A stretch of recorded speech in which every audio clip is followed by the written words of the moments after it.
Hello dear students, welcome back to organise knowledge channel. और आज की जो वीडियो है उसमें डिस्कस करेंगे वर्कशीट नंबर 36 फॉर क्लास 8 विषय गणित है। और ये वर्कशीट आपके लिए 6 दिसंबर 2021 के लिए शेड्यूल की गई है। आज की जो वर्कशीट है स्टूडेंट्स, उसमें हम पढ़ने वाले हैं बीजीय व्यंजक तथा सर्व समीकाओं के बारे में। सो वर्कशीट शुरू करने से पहले प्लीज़ चैनल को सब्सक्राइब कर दीजिए, बेल आइकन को भी प्रेस कर लो ताकि आपको आने वाली वीडियोस की नोटिफिकेशन वो समय से मिल जाए। सो देखिए आज की वर्कशीट में क्या दिया गया है। सो वर्कशीट शुरू करने से पहले बेटा प्लीज चैनल को सब्सक्राइब कर लो।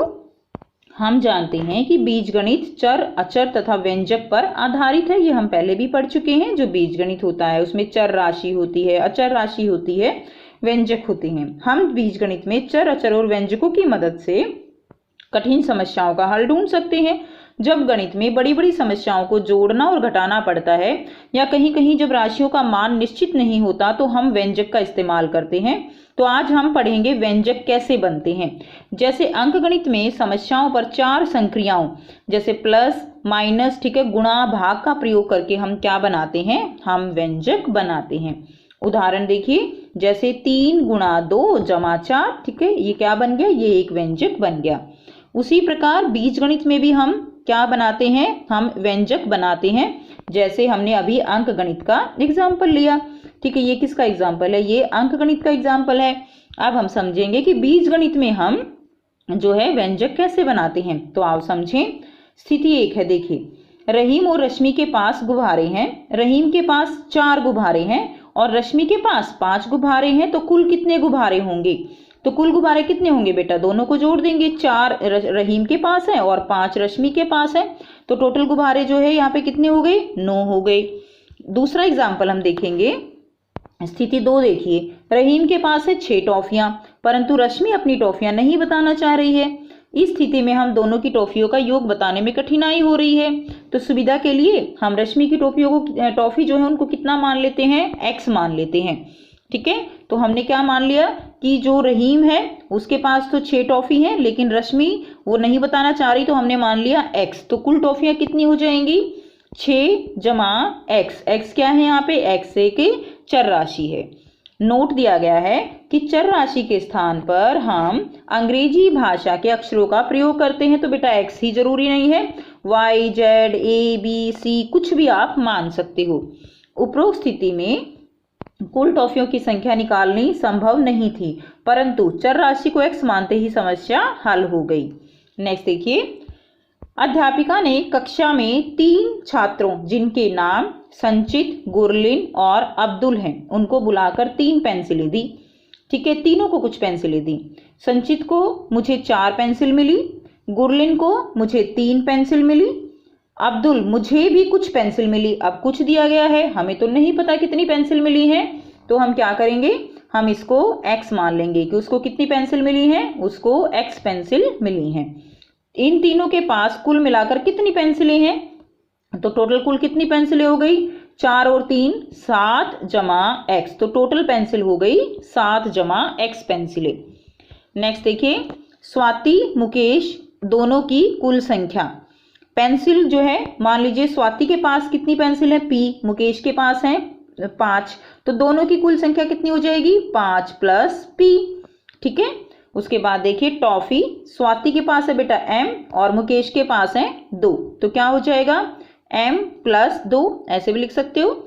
कॉपी, स्वाति के पास 8 है, मुकेश के पास t है, तो क्या हो जाएगा 8 जमा t। ये जो है दोनों की कुल संख्या हम यहां से निकाल लेंगे। नेक्स्ट देखिए, निम्नलिखित को मौखिक कथनों को बीजीय व्यंजक में बदलें। तो हमें इन्हें बीजीय व्यंजक में बदलना है। तो देखिए कैसे करेंगे। देखिए, राम, मेरी आयु x वर्ष है। ठीक है, राम की आयु कितनी है, x वर्ष है।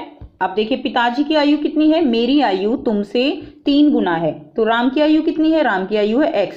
अब पिताजी की 3 गुना है तो पिताजी की कितनी हो जाएगी, इसको 3 से गुना कर देंगे x को, तो कितना हो गया 3x। ठीक है ना, x को हम 3 से गुना किया, हमने 3x आ गया। अब भाई की आयु कितनी है, मैं तुमसे 2 वर्ष बड़ा हूं। ठीक है, 2 वर्ष बड़ा है यानी x जो है किसकी आयु है, राम की, और उसमें 2 जोड़ देंगे तो किसकी आयु आ जाएगी, भाई की आयु आ जाएगी। ठीक है बेटा, देखिए जब गुणा की बात होती है कि मेरी आयु तुमसे 3 गुना है, तो जो भी मानी हुई है उसमें हम उतना ही गुणा कर देंगे। और इसमें कह रहा है कि तुमसे 2 वर्ष बड़ा हूं, तो उसमें जमा कर देंगे।